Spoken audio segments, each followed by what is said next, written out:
Grabe, ganito nga talaga kamahal ni na Kim Chu at Paolo Avellino ang bawat isa. Bawat endorsement nga nila, ay sinisigurado nilang magkasama silang dalawa. Kung kaya't laking sakripisyo nga daw ang ginawa ni Kim Chu. Dahil pumayag siyang maging parte ng isa sa mga produkto ng Brilliant Skin na pagmamay-ari ni Miss Glenda de la Cruz. Naalam nga natin na naunang naging endorser si Kim Chu ng Bello Medical Group at si Paolo Avellino nga daw ay sa Brilliant Skin Medical Group. Madami nga ang napahanga dito ni Kim Chu dahil grabe nga din ang suporta niya para kay Paolo Avellino.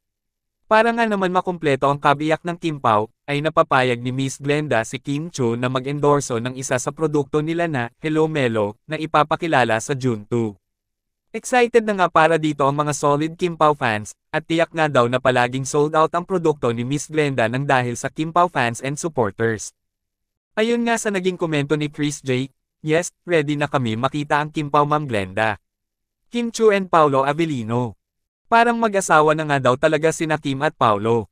Di umano'y mukhang pinag-uusapan nila ang bawat endorsement at produkto na kanilang tatanggapin. Tulad na nga lamang ng pagiging bagong brand ambassadors ng Hyundai Motor Philippines. Nakakakilig nga daw makita silang muling magkasama sa iisang endorsement. Kayo, anong masasabi nyo tungkol dito? Just comment down below.